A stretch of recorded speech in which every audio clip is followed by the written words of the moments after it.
안녕하십니까? 하나원 문학관 TV를 진행하는 손흥섭 시인입니다. 시청자와 문인 여러분, 오늘도 함께해 주셔서 감사합니다. 여러분, 제가 제공하는 방송을 보시고 조금이라도 도움이 되셨으면 좋겠습니다. 도움이 되셨다면 주변의 지인에게도 추천해 주시기 바랍니다.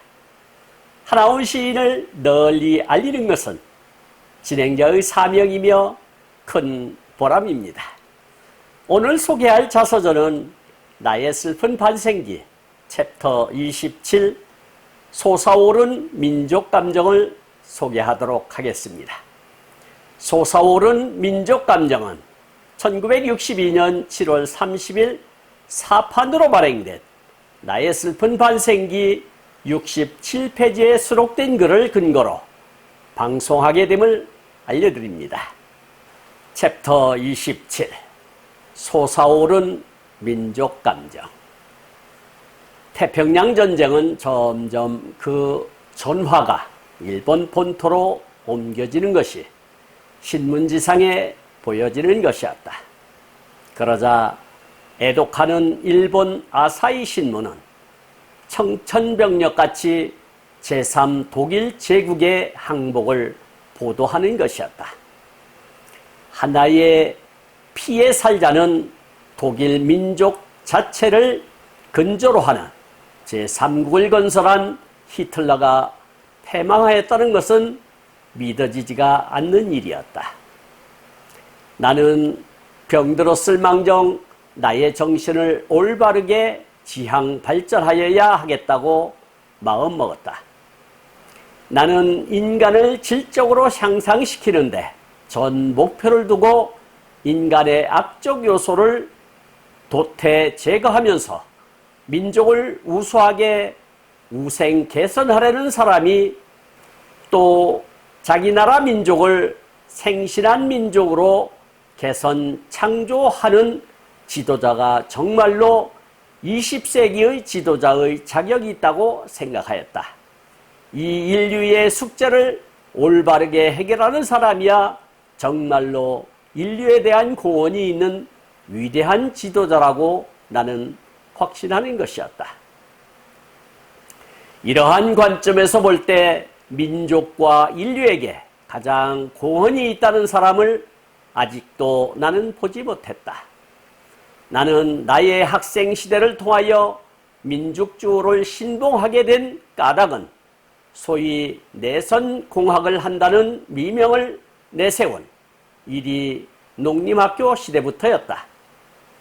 일본 사람 선생한테서 또 일본 학생한테서 굴욕을 당해가면서 공부하던 소년시대의 이가 시리던 또 일본에 가서 일본 사람들한테서 요보라 불리우고 또 우리들 자신이 엽전이라고 부르던 생각, 또 우리 땅에서 3천만 동포가 멸시당하던 일, 같은 사람이면서 나라 없는 사람은 가치가 없다는 슬픈 각성. 지금 그 차이를 비유로 말하자면 성한 사람과 문둥이 사이에 엄청난 거리를 생각할 수가 있다. 여기서 나는 히틀러의 마인갑, 나의 투쟁을 애독하면서 민족주의를 신봉하고 나는 낫다는 좀 의지 있는 줄대를 세우면서 살아왔었다. 마인갑 중에 민족을 개량하는 곳만 발췌하였다. 심취한 나머지 이리 농림학교 시대에 일본 학생들과 싸우는 데는 제일 선봉이 되었다라고 챕터 27을 마감짓고 있습니다. 우리 함께 아리송한 문장이나 용어에 대하여 세세하게 살펴보는 시간을 갖도록 하겠습니다. 첫 번째 단원을 보도록 하겠습니다.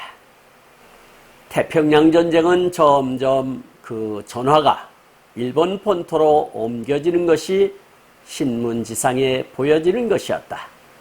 그러자 애독하는 일본 아사히 신문은 청천벽력같이 제3독일 제국의 항복을 보도하는 것이었다. 하나의 피에 살자는 독일 민족 자체를 근조로 하는 제3국을 건설한 히틀러가 패망하였다는 것은 믿어지지가 않는 일이었다라고 챕터 27을 열고 있는데요. 태평양 전쟁은 독일과 일본이 주동이 되어 벌어진 세계 제2차 대전인데 그 한 축인 독일이 먼저 무너지고 미국이 승기를 잡고 일본 본토에 폭격을 퍼붓자 일왕이 6일 만에 항복을 선언하였지요. 일본에서 고등과정을 유학한 지일파로서 아사히 신문을 통해 전황을 알게 된 모양입니다. 하운이야 당대의 최고의 지식인이었으니 그만한 판세쯤이야 넉넉히 잊고도 남음이 있었을 것입니다. 당대에 얼마나 국력이 강했으면 세계를 상대로 전쟁을 일으켰겠습니까? 그런 히틀러가 망하고 일본이 항복을 하니 우리도 독립이 넝굴째 굴러온 것이죠. 여기서 전화라고 하는 것은 전쟁의 와중에 치솟는 불길을 뜻하는데 여기서는 전쟁 상황으로 보는 것이 옳을 듯합니다. 그리고 아사히라고 하는 것은 한문으로는 조일신문이라 할 수 있는데 일본 4대 일간지로서 판매 부수로 보면 요미우리, 아사히, 마이니치, 니혼 게이자이로서 유력 일간지라 할 수 있겠습니다.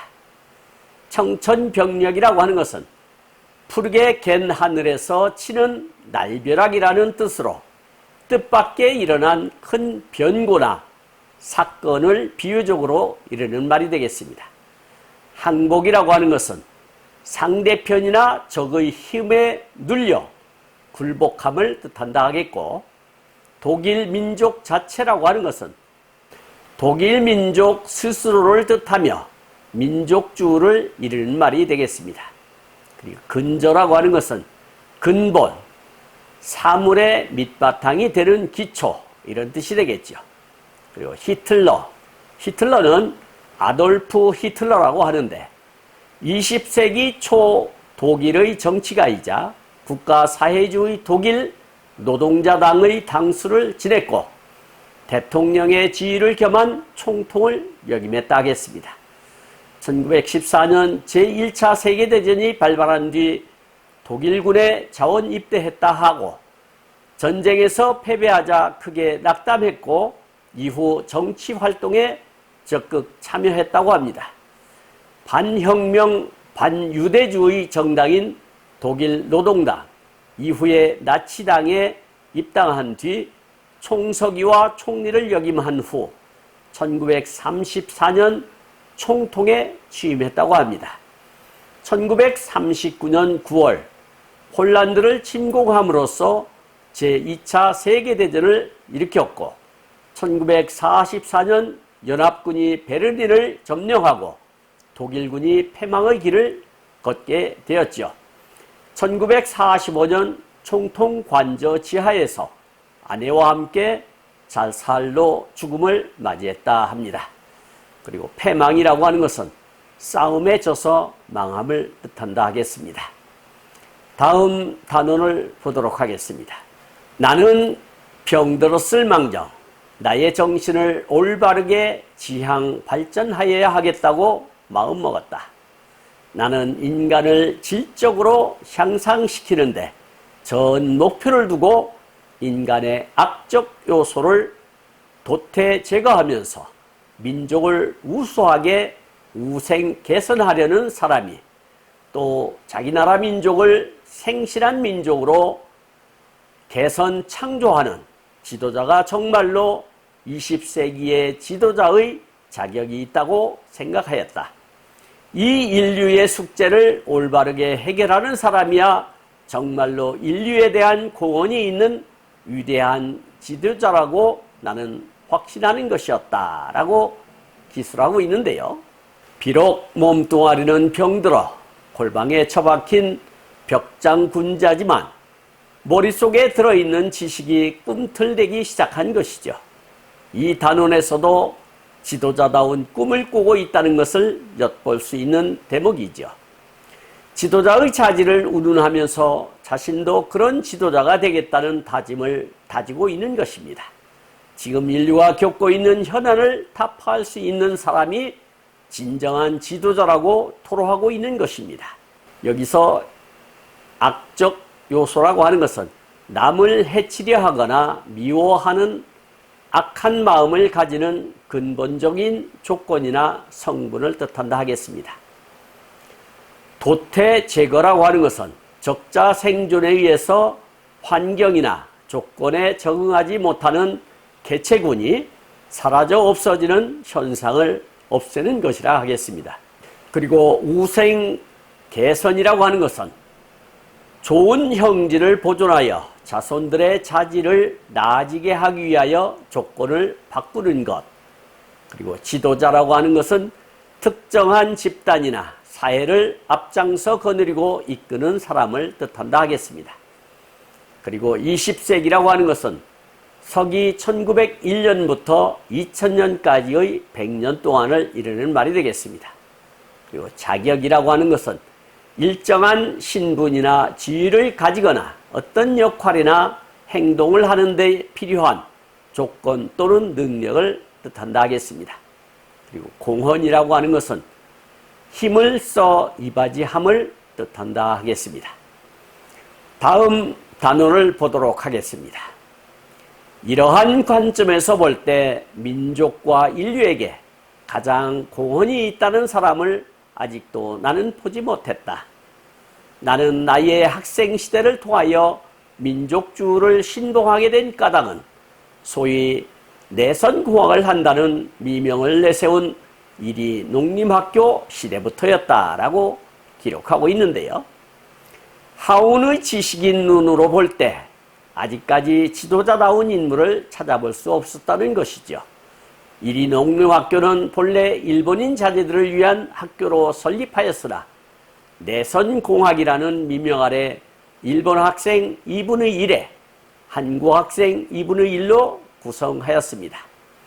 그러나 일본 학생의 텃세가 얼마나 심했던지 적잖은 민족 감정이 작용하였던 것으로 보입니다. 그로 인하여 일본인에 대한 적개심이 활활 불탔으며 더더욱 애국심이 고취되어 갔던 것입니다. 그래서 조그만 일이라도 일본 학생에게는 지지 않겠다는 경쟁심이 대단했던 것으로 보여집니다.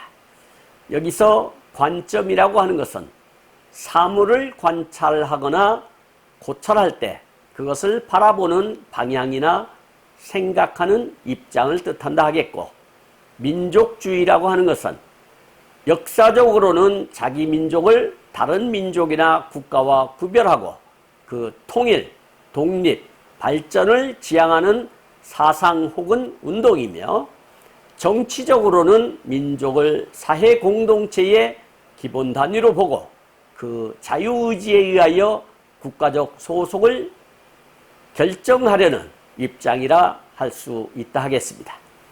일민족 일국가의 원리를 주장하는 이러한 민족주의는 자각적 민족의식이 성립한 근대 이후의 현상으로서 시민적 자유주의와 궤를 같이 한다 하겠습니다.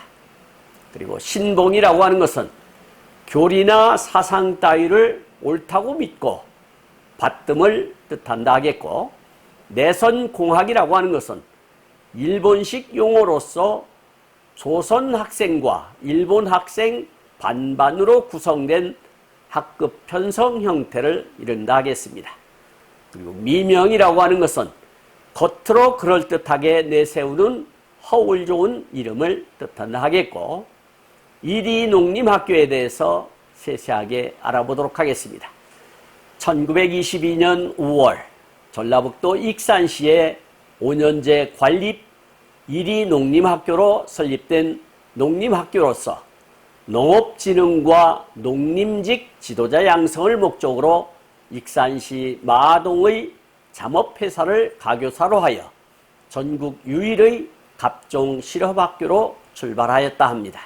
전국의 도청 소재지에서 농과 임과의 1학년 각 50명과 농과 3학년 54명을 선발하여 전 학생을 기숙사에 입사시켰는데 한일 공존 공영을 한다는 방침으로 한국인과 일본인 학생을 반반씩 모집하였습니다.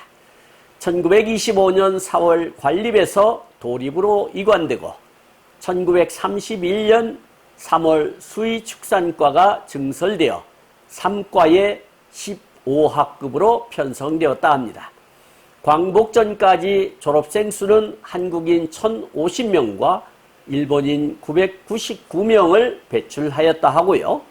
광복 후 이리 농림중학교로 재개교하여 초대 교장에는 이의배가 취임하였다 합니다. 1952년 3월 3년제 이리 농림고등학교로 개편하고 1989년 3월 농업과 임업과 축산과 원예과 식품가공과 농업토목과의 6개 학과 24학급의 재학생 1,400여 명, 교원 40여 명의 규모로 운영되었으며 졸업생은 65회에 총 14,300여 명을 배출하였다 합니다. 교훈은 자립이고 1991년 3월 이리 농공전문대학으로 승격되었으며 1998년 익산대학으로 교명을 변경하였고 이후 전북대학교와 통합되어 익산 캠퍼스가 되었다 합니다. 다음 단원을 보도록 하겠습니다. 일본 사람 선생한테서 또 일본 학생한테서 굴욕을 당해가면서 공부하던 소년시대의 이가실이던 또 일본에 가서 일본 사람들한테서 요보라 불리오고 또 우리들 자신이 엽전이라고 부르던 생각, 또 우리 땅에서 3천만 동포가 멸시당하던 일, 같은 사람이면서 나라 없는 사람은 가치가 없다는 슬픈 각성라고 기록하고 있는데요. 하운이 일본 학생의 일본 선생님에게 배우는 과정에서 서름을 많이 받았다는 것을 직감적으로 알 수 있습니다. 물론 나라 잃은 백성이 당하는 그 서름 얼마나 극심했겠습니까?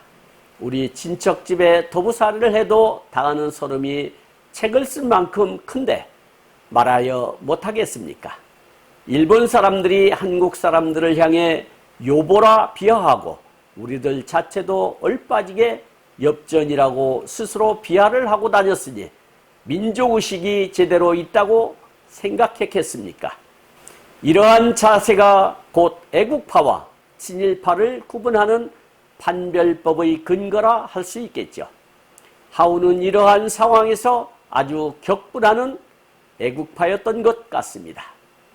여기서 굴욕이라고 하는 것은 남에게 억눌려 업신여김이나 모욕을 받음을 뜻한다 하겠고, 요보라고 하는 것은 일본 단어로서 조선인에 대한 멸칭으로 한국어 호칭, 여보는 일본인이 조선인을 일컫는 멸칭으로 쓰였다고 하며, 일본인은 여보라는 단어에서 뭔가 부정적인 연상이 되었던 게 아닌가 싶습니다.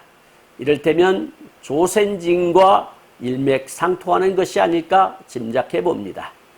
연구자 윤소영에 따르면 조선인뿐 아니라 중국인 총독부의 방만한 근무 태도를 지적하거나 조선에 있는 일본인들이 문명적이지 않을 때 사용했다고 합니다.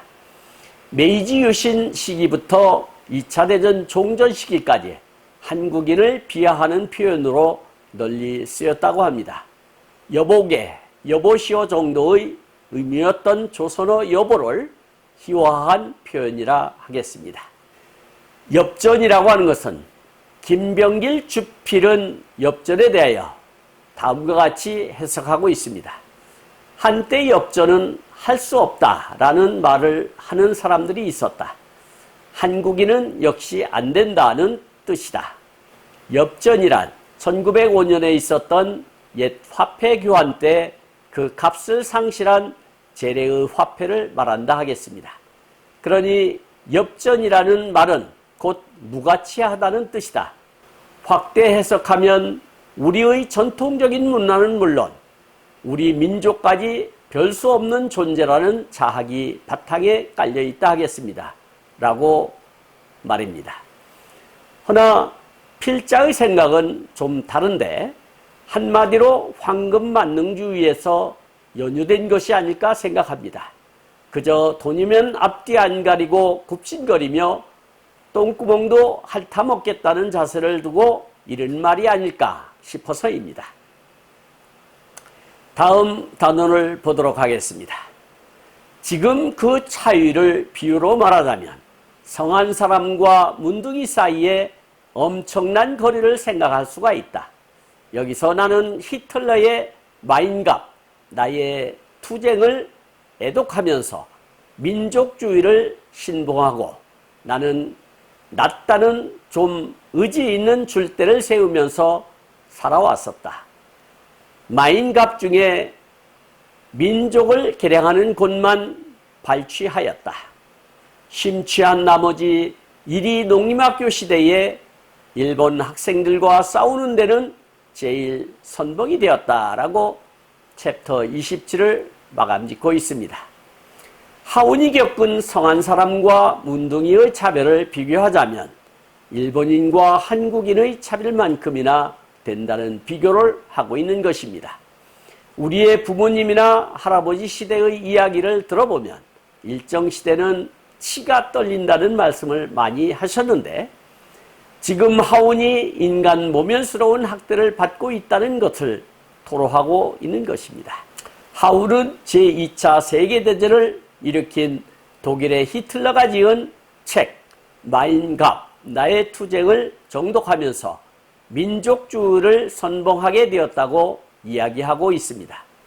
특히 민족을 개량하는 부분만을 발췌 심취하여 이리 농림학교 시절 1인과의 경쟁에서 지지 않으려고 노력했고 싸움에서도 결코 물러섬이 없이 앞장서서 당당히 싸웠다고 고백하고 있는 것입니다.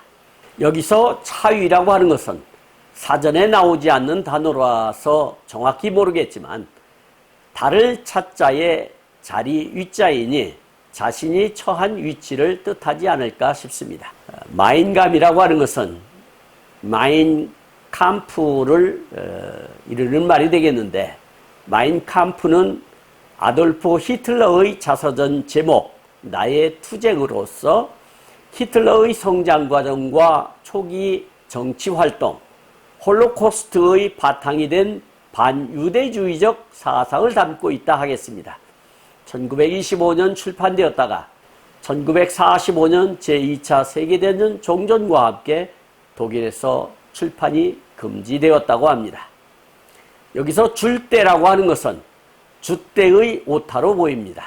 그리고 개량이라고 하는 것은 질이나 구조, 성능 등을 고쳐 더 좋게 함을 뜻한다 할 수 있겠고 발취라고 하는 것은 여러 물건이나 글 가운데에서 가려서 뽑아냄을 이르는 말이 되겠고 심취라고 하는 것은 어떤 일이나 사람에게 마음을 빼앗겨 깊이 빠짐을 이른다 하겠습니다. 선봉이라고 하는 것은 맨 앞장에 선 것을 이야기한다 하겠습니다.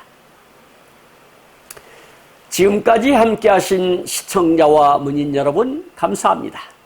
제가 하나훈 문학관 TV를 방송하는 이유는 고란과 역경을 딛고 문학의 꽃을 피우신 하나훈 시인을 널리 알리기 위해서입니다. 여러분의 주변이나 하나훈 시인에 관심 있으신 분께서는 인터넷 포털 다음의 카페에서 하나훈 문학관을 검색하여 가입하시면 고 하나훈 시인에 대한 다양한 자료를 접할 수 있으며 많은 시인과 문학활동을 함께 할 수 있습니다. 그리고 유튜브에서 하나훈 문학관 TV를 검색하시면 하나훈 시인의 진면목을 발견하실 수 있습니다.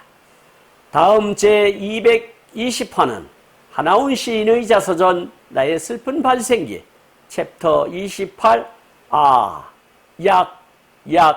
약을 소개하도록 하겠습니다. 그리고 광고 말씀드리겠습니다. 하나훈 문학관에서는 화면의 사진과 같이 문인의 등용문인 파랑새라는 문학지를 발간하고 있습니다. 화면의 안내와 같이 금년 12월 20일 출간 예정인 파랑새 제8집에도 적극적인 참여 부탁드립니다. 보다 더 알찬 내용으로 찾아뵙겠습니다. 감사합니다. 진행의 손흥섭이었습니다.